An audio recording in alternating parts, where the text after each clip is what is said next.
So friends, now is the time to add the session with this login form, so that in fact we can identify whether the user is logged in or not. As we need to identify the user whether he is logged in or not, we need to deal with sessions, and it is a very good practice to auto load session because we need to deal with session many a times. So in here I have auto loaded session library.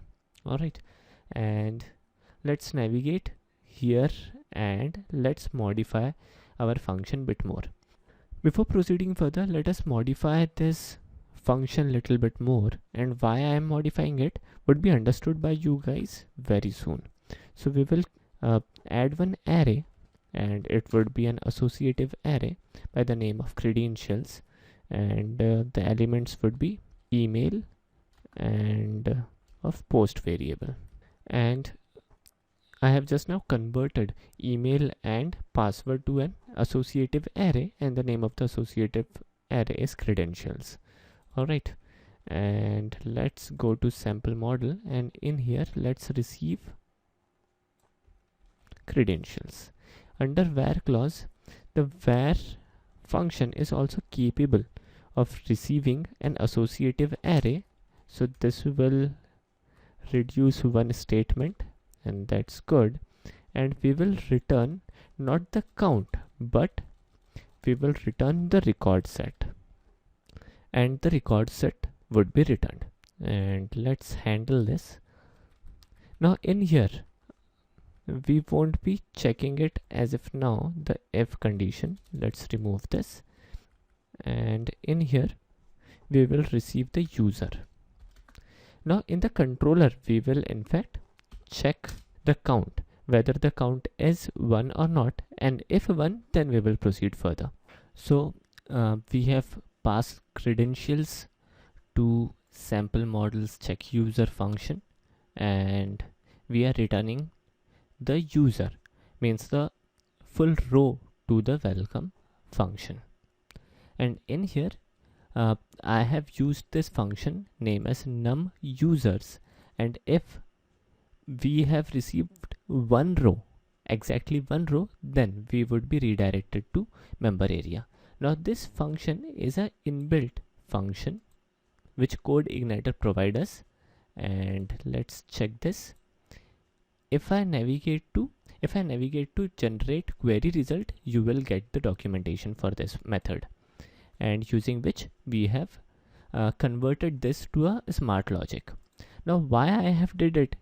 Because now when we would be setting up session variable, we will be also using the name of the user. Let's try to do that. If in this article here we have result array and result row, if I click on this hyperlink, it will navigate me to this particular method, and if I use this row function on the result object, then it will return me a row, and using which I can access the value inside the row.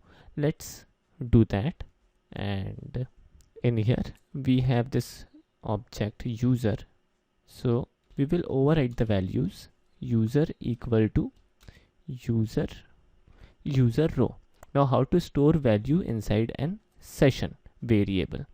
Now let's create a session variable. Now session is simply a variable, in fact it's an array, and inside here let's build a session information. First would be name, and from where we will get the name? We will get the name from user. Now user is a data object, and we need to access it in this way.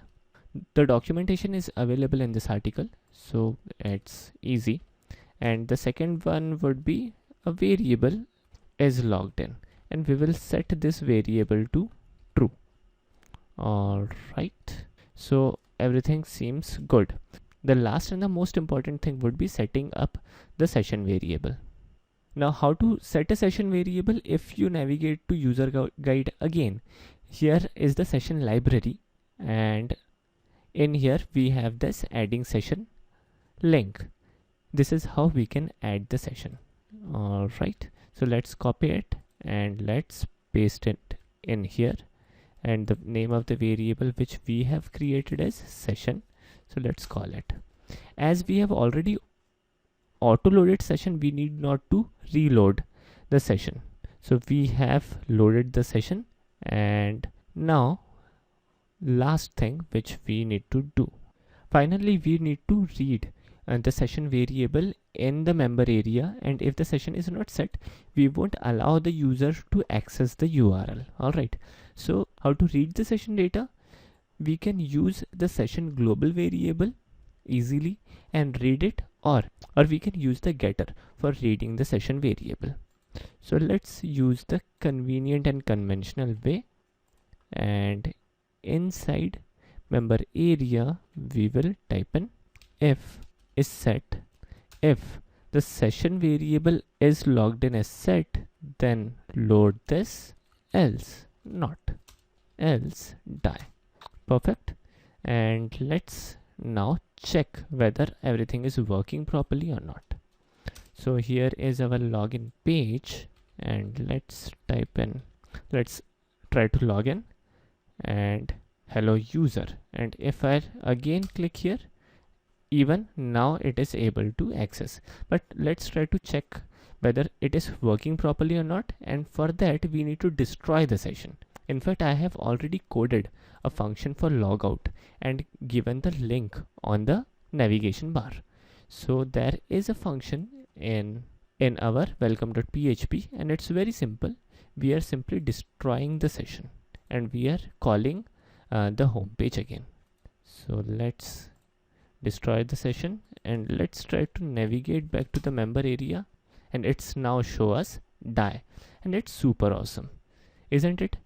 Last but not the least, let's try to also read one more thing, and that more thing is username. So what was the name? It's alright. So we will also read session variable name, and this name we will use under this member area view. Let's load the member area view, and in here, in place of user, we will echo user. Alright, now if I navigate to login and click login, it's giving me some error. Let's check that, because it's name, not user. Alright. Oh, that's super awesome. So there are a couple of more things which I need to discuss, that I will discuss in next lecture. I hope you all have enjoyed. Thank you, and keep checking out the user guide. That's really useful.